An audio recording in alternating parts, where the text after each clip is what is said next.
mucaajoon jaa kanaanaan bilbiliiniin dhaga'u jibban beekui. Maal kuni boy? Baay'een si yaadeem. Maalidha tinaan bilbiliiniin beektui? Si jibbeera naan bilbiliinii bilbila korratti akkan bilbille. Na dhageessamti naa bilbiluu kee dura jireenya gadadoo kee keessaa ba'e.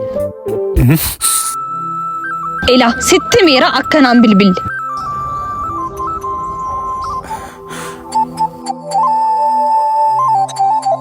Har'a qofa na dhaggeeffadhu.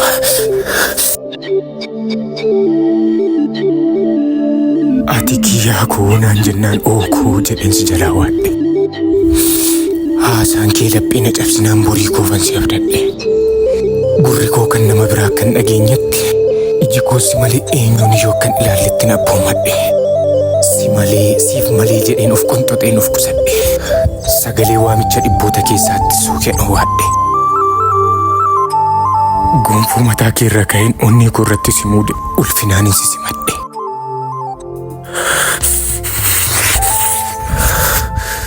Ati garuu salphina malee hin beektu ulfina. Waa'ee keessan waa'ee warra gantoota maaluma jennee dhalootatti dabarsina. Anoo hin beeku. Maalumaaf as barii guyyaan si wal barii dhabaaree si baruu kiyyatti gaabbiira. Bakuma immoo si baree barsiistuu gantootaa ta'uu keewwadheera. Akka lammuun gayyoomnetti furtuu ciitii keessanii harka kiyya galfadheera. Kanaaf boo'ee siif hin maraadhu deemii narraa fagaadhu. Matumaa oobee inni deemee siin faarsu akka beetetti jiraadhu.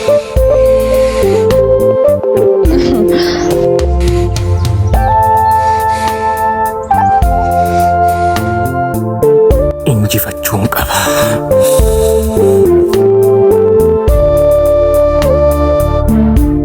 Ilaa kun noocha jira dhaqiitii akka gootu godhiga.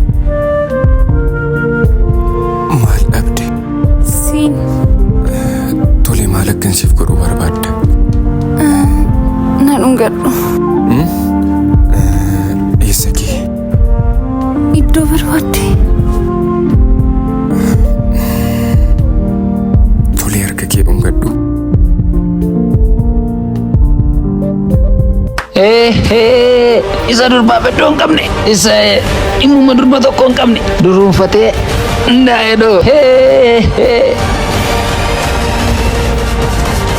Hojii keedha miti lati kun duruma beekkachuun qaba tureen. Hojii koo mitiin kun arraba keedha. Inni kun immoo anarratti haaraa sitti ta'eere. Warra akka kanaatti nama qoran gootota wangeelaa irraa kaasii gootota biyyaa gootota Oromoo hundarraa kaasiiti dhiirota baay'ee kan kuffise warra akkamii akka ta'e beekta. Warra akka kanaatti nama qoranidha. Atis immoo dhuftee kanaaf na qorsiiste miti. Isin immoo yoo dandeessan nun qorinaa jireenya jiraanna daandii milkaa'insaa keenya malee sababa kufaatii keenya hin ta'inaa. Dhugumadhaan sin garuu nama hin qorinaame.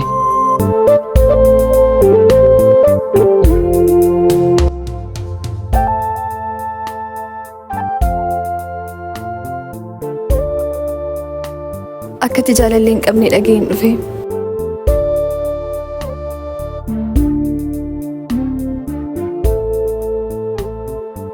Eeyyee wanta ati dhageesse haqadha. Garuu maaliif? Addunyaa jaalalaa keessa kan hin seene sababa nama tokkotti ture.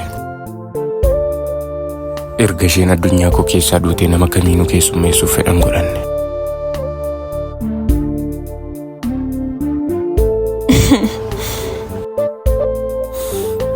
Waan tokko si gaafadhu. Toliin dandeessa. Har'a maal dhageesse yookiin maaliif gara koo dhufte? Sababiin jiila kee ana ta'uusaa hubadheera. Kanaafuu akkatti dhifamanaaf kutee jireenya keetti fuftuun barbaada. Akkas jechuun yoon dhiifama sii godhe nama biraa faana bultii ijaarratta jechuudha. Eeyyee. Kan du'e galee beekaa. Lakki. Akkasuma. Sababa kootti akkas taatee si argu kootti baay'een gadda. Sagalee misiraachoo toon sirraa eeguu har'as gaddanatti dabalte. Garuu furmaatatiif kennuu danda'u tokko iyyuu hin qabu. Abdii sirraa kutachuuf maaluma gochuun qaba. Akka abdiin irraa kutattuuf wanta godhu yoo jiraate uumaa koo siif godhachuu qofa. Uumaan siif garaa jabinicha kenne anaafis akka inni kennuuf isuman kadhadha.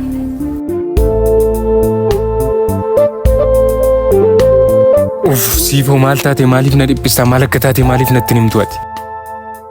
Ani immoo maaliin ta'a hiriyaa kutu waa dhiphateera. Gaaffii tokko na gaafatte. Ani immoo wanta jedhee deebisuuf hin dhabe. Utuu si ta'e maal goota obsi?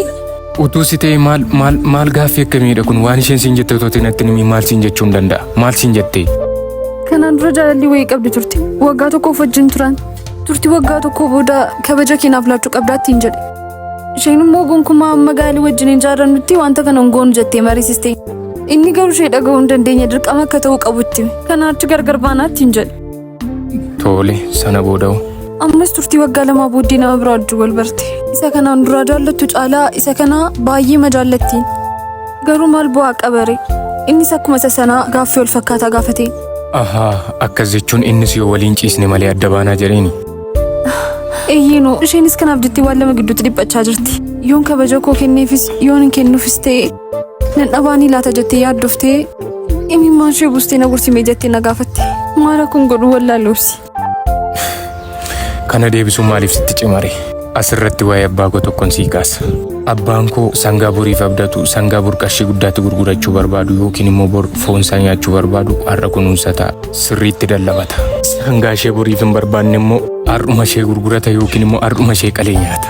Kanaafuu hiriyaa keetiini icciitii isaanii beeka jedhee obsiinii dhiirri har'a yoo qullaa keenyatti agarsiiste malee adda baana siin jedhu akkuma sangaa abbaa koo ishee har'a qalamtu har'umaaf si barbaade malee boriif miti dhiira akkasii biraan dhaabbatiin sittaa hafuu jedhiititti naaf himi.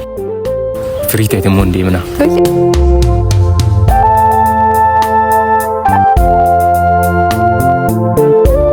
Amma dhufti jette kaa? Eeyyee dhufaarti. Amma osoo isheen dhufiin hin deema. Har'a gaafa wal argitan gaaffii nati jalqaba dhiyeessituu fi yoom wajjin ciisna kan jedhu qofadha. Waan kana ni kaaseennaanii fi borgana mana dhiistee sokkitti mucaan kun obsi. Sii galeera miti. Durboonni amma yeroo kam akka si dhiisan si hin galleessii fi yeroo ati faana ciisuu didduudha kan isaan si dhiisan. Hiriyoota qabdiim isheenis. Maaliin qaqqabu inni? Isheen kan koodha ani kan sheedha miti. Wal faana jiraanna miti bara keenya kan hafe. Maaliif faaraa taataa? Ani hiriyaa kee miti durboota meeqa faana ciisan? Maaltu adda si godhasi? Isheen immoo akka durboota warra kaanii miti kaa. Ati immoo akka dhiira warra kaanii waan hin taaneef si dhiiste akka deemtu immoo amanii fudhadhu ati. Lati na dhagayi sammuu kee hojjechiisi maakii faana ciisi. Maal taatetii waan kana gochuuma tasuma gaafachuuma hin danda'u beekta miti. Wanta kana gaafadhee amman ishee dhabuu gaafuman gaala godhadhuun qaqqaba gaafa sana. Sitti meeroobsi waan kana lammata sanatti hin kaasin. Achumatti dhiisi gaafa isheen na faana ciisuu dide jette sirraa adda baatusi. Oobsii maakii na dhiiste walitti na araarse akkanaan jenna. Damdamachuuf qophaa'i. Argitee hiriyaan kee ni baramee qabneensa dharraa siqiisin jechaa ture ilaasa si cira taa'udha. Har'a bagan si qabe eenyummaa keessa hiriyaan keessi beeku caalaa an sirrittiin si beeku. Ati moo filannoo lama qabda yookiin anaan na filadhu yookiin hiriyaa kee filadhu. Anis akkuma keen ture jaalalleen an jalqaba baay'ee jaalladhu akka waliin ciisnuuf irra deddeebiin miira isheenitti agarsiiste. Ta'us garuu ani amma waliin bultii ijaarrannutti gonkuma akka waliin ciisuu hin qabneen gorse. Isheen nan dhageenye boodarra narraa fagaattee dhiira biraa waliin ciiste. Nama biraatti seerumte. Anis kunoo erga siyaarii isheedhaan durboota hedduu waliin ciiseera. Kunoo har'a immoo siin hiriyaa koo waliinan wal dhabe. Yeroo ammaa kanatti darbee durba uumaa ishee sodaattu safuu fi aadaa hawaasa ishee eegdu yoo ta'e malee hedduun isaanii araada walqunnamtii saalaa raawwachuun qabamaniiru. Isheen kan keetii garuu akka kan koo taate akka isheen jireenya kee hin balleessine abdiin qaba. Yeroo fi gaa'ela gaarii isiniif haa ta'u nagaatti.